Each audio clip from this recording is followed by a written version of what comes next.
Welcome to the Building Your Career podcast. I'm your host, Don Tarjanskis, and join us as we explore the world of construction.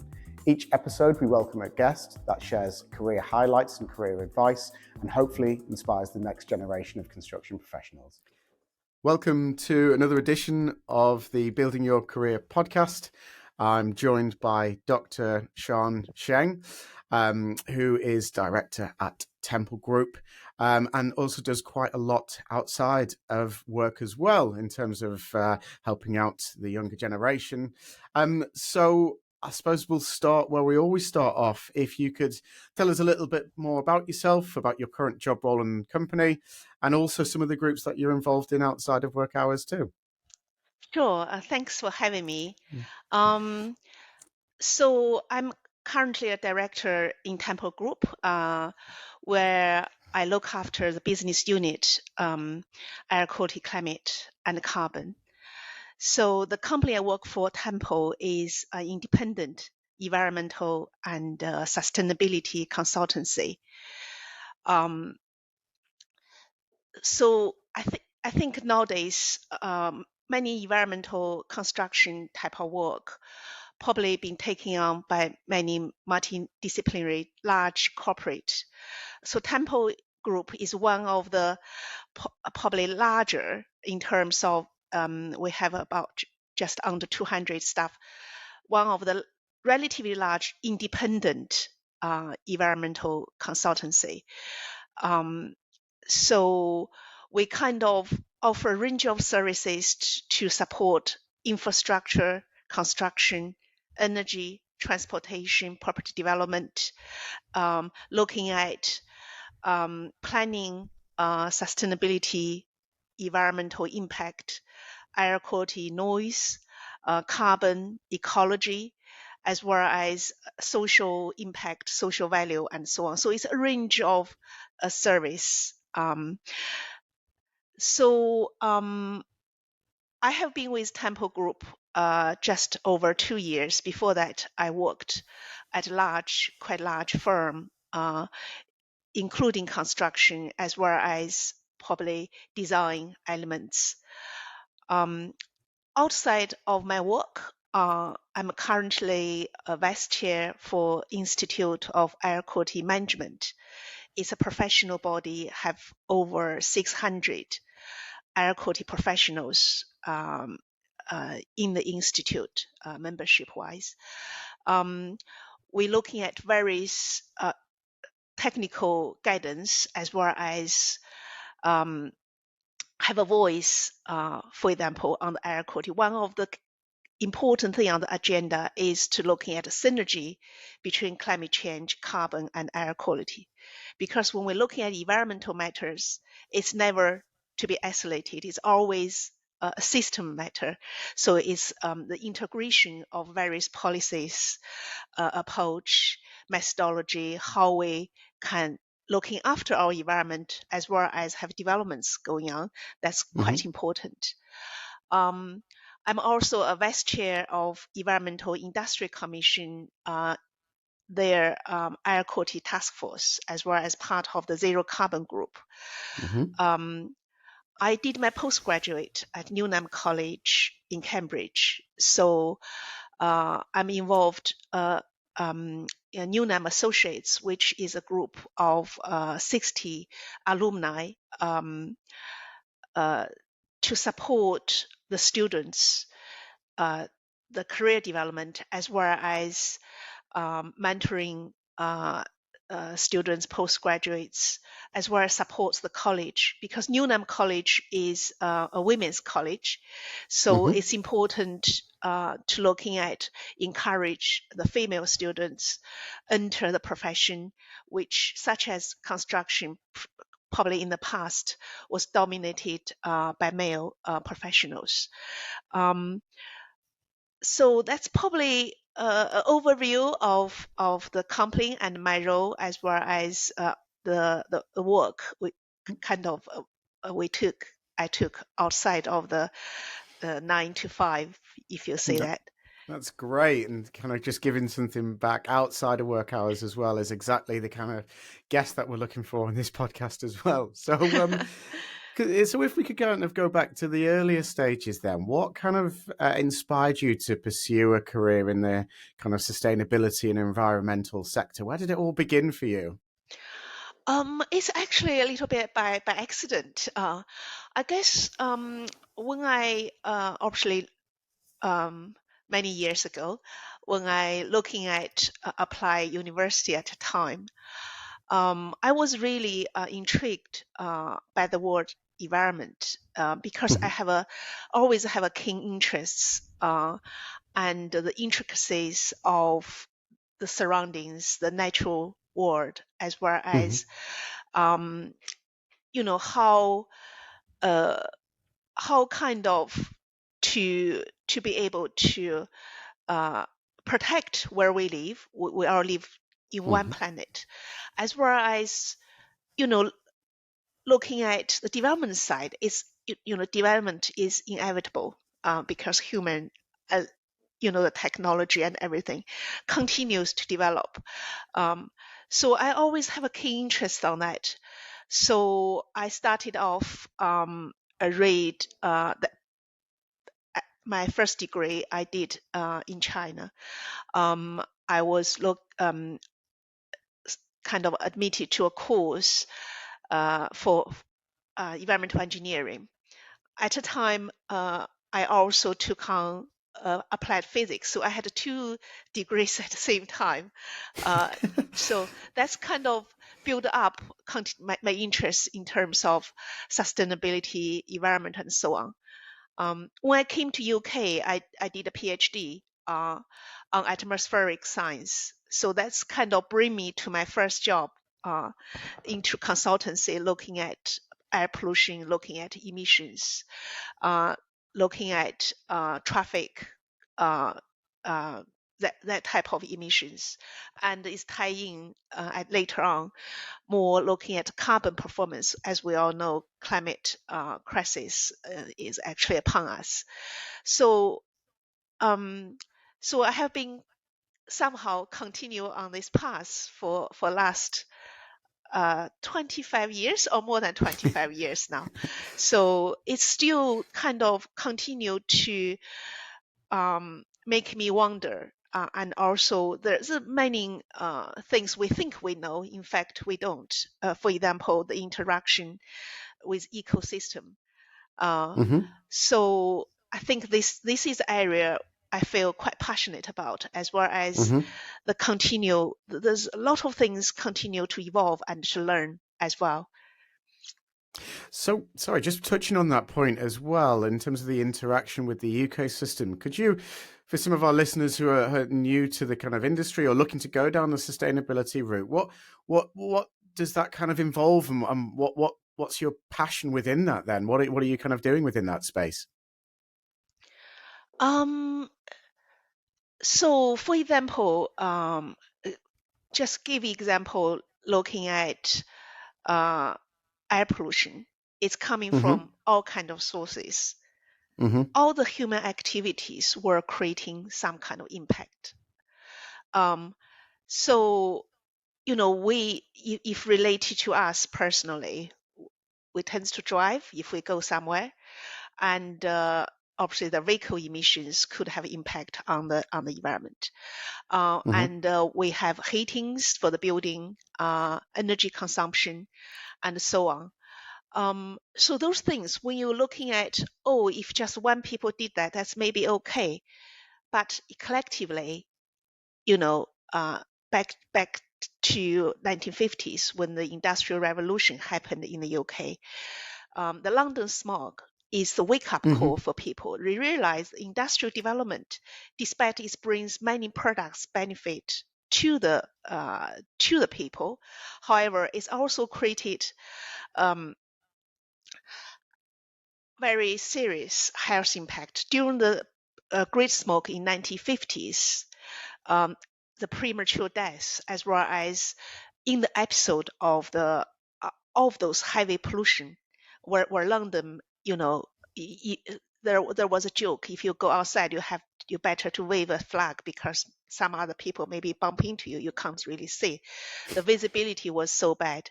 So those things is kind of invisible killer in a way.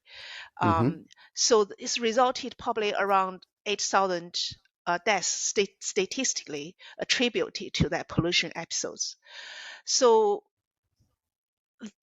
and also in terms of ecosystem, for example, the deforestation, as well as the biodiversity, the species disappearing from from the earth in a phenomenal, alarming speed. That's just really because of human activities intervention. I think come to now, there is the point, the human world, natural world is actually can be quite self-sufficient if the eco cycle maintained in a way as it should. They normally heal themselves. But when the human intervention becomes too great, it comes to a point it's disrupted the ecosystem's own healing power. If you're looking that way, so there is really a balance to strike. We have heard many horror stories. For example, the chemical pollution entered into soil, then many people falling ill, and all those type of incidents. I think we probably have many those examples to tell. It's because that kind of the human activities impact not being considered fully. That's absolutely fascinating. I think, it's quite clear to see you're very passionate about that as well. And yeah, I'm certainly learning a lot myself here too. But obviously you've kind of learned quite a lot as you've developed your career in kind of different areas as well. I mean, could you just give us just an example of, if you could talk to your younger self, knowing what you know now, what bit of advice would you give your younger self just starting out in the kind of the sustainability and environmental sector? I probably would say just don't be afraid to try.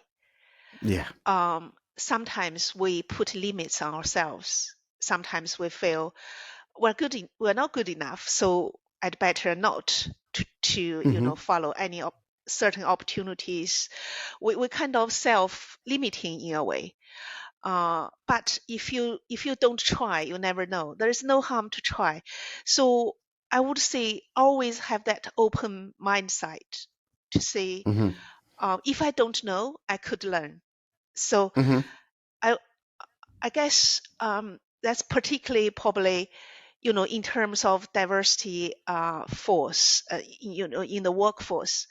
I tend to feel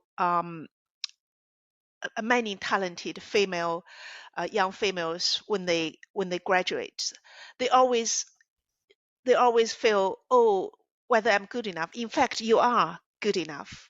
There is a place for you in this world. You will put your own mark in your own way. So I would say, really, don't limit yourselves the opportunity.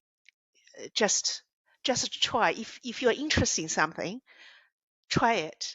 Go to do it. Don't think too much of it. Definitely. I think that's an amazing piece of advice. And leading on from that, quite a common theme for our guests is, you said just try it and expose yourself to as many different things as possible at the beginning and ask questions. Have that inquisitive mindset, ask the questions, and that's when you're going to be getting, a lot of different exposures to different things right at the beginning. And as you say, just try.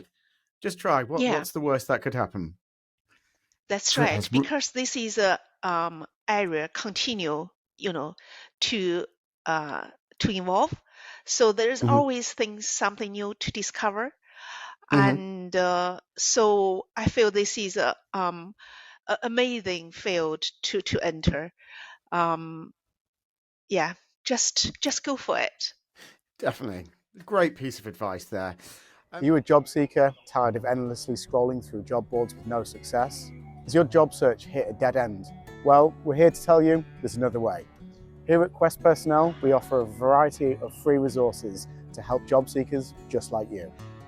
Our team of expert recruiters is here to help you through every step of the job search process, from CV writing to interview techniques. But that's not all. We also offer exclusive access to workshops, networking events, and other job roles that you simply won't find anywhere else. So what are you waiting for? Get in touch now on our website, questpersonnel.co.uk.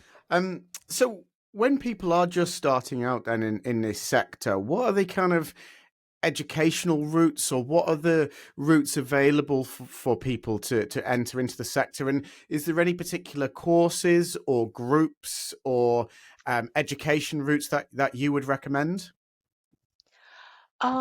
Yeah, education and training obviously is quite important, plays a crucial Mm-hmm. role in any profession you do. Mm-hmm. Um, uh, if we're looking at sustainability, environmental sector, and also, for example, how that can be applied to construction industry as a whole, um, you know, you probably can start off with building up really good foundations.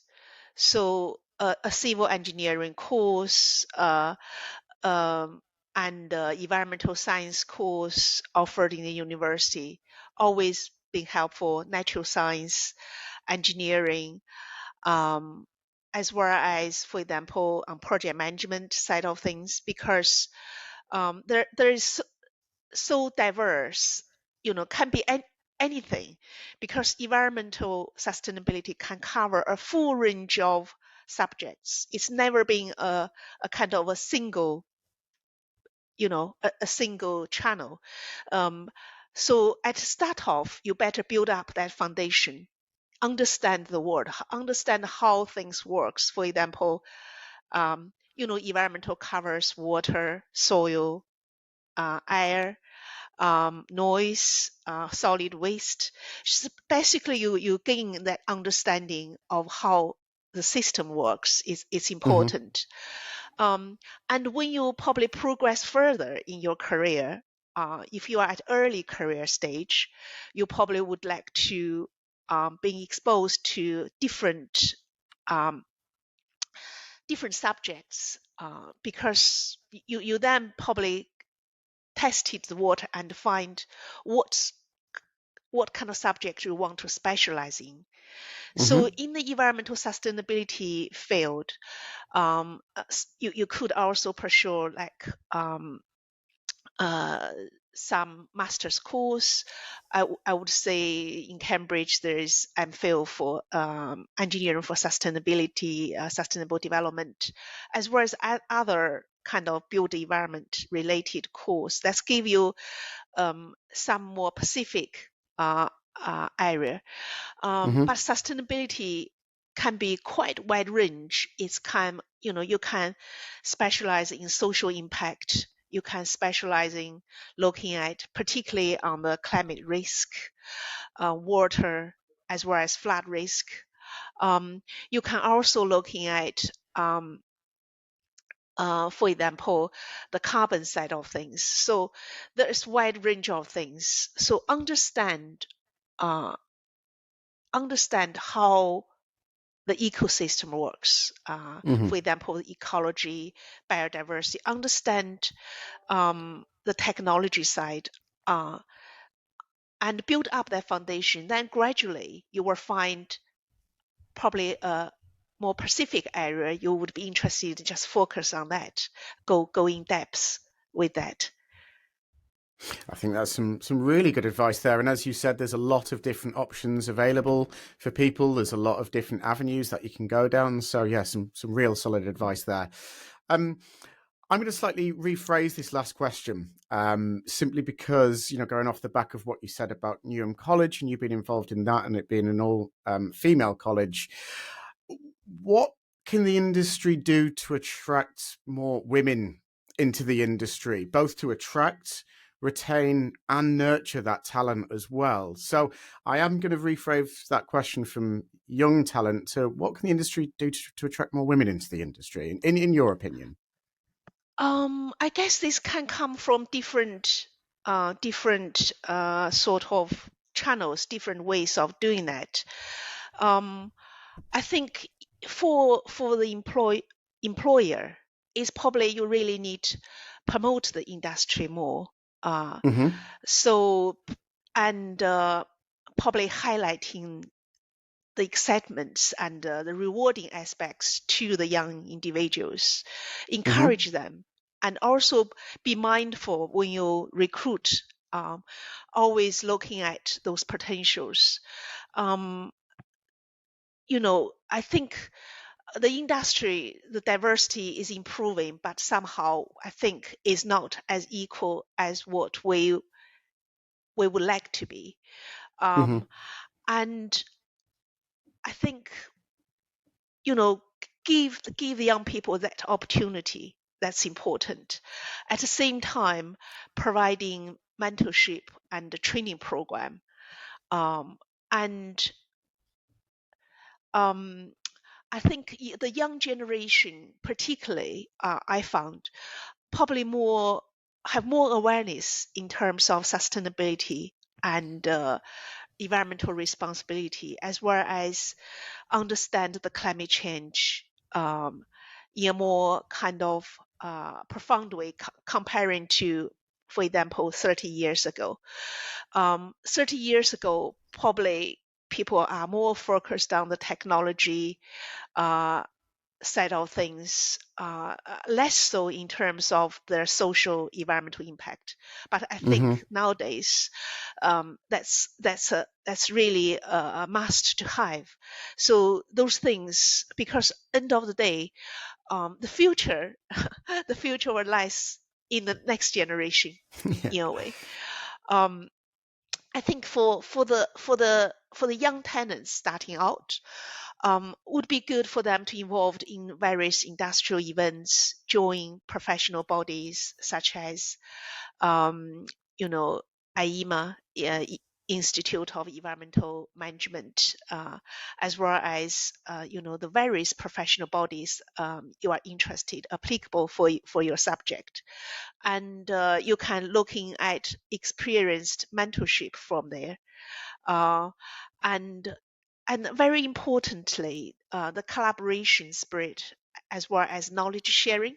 So you need probably put yourself out there, attending various professional events, networking, and then you probably, and LinkedIn probably a good opportunity, and also looking at your broadcast as well, because you produce such a amazing program here, supporting the young tenants and professionals alike, and also, you know, I guess, to encourage yourself, uh, continue to learn. Um, Mm-hmm.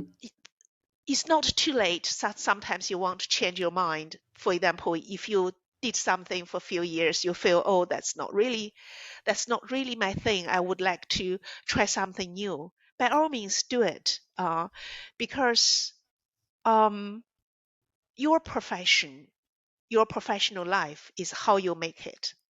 You are Mm-hmm. not working for employer as such. You are working for yourself. In fact, everything you learned were adding to your professional experience. Everything you experienced, you did, were just give you that extra credits, extra track record. Um, Always have that in mind. Don't think if your boss asks you to do something, oh, then I did it. That's for him or for her, for somebody else. The company want me to do. Always think that's what you want to do. You did it for yourself. Even sometimes small things, you know, don't be afraid to taking on small tasks, Mm-hmm. because you never know what can open doors for you. Um, just yeah, have an open mind, and uh, learn from your peers, learn from your senior as well. Um, then you will find your own path.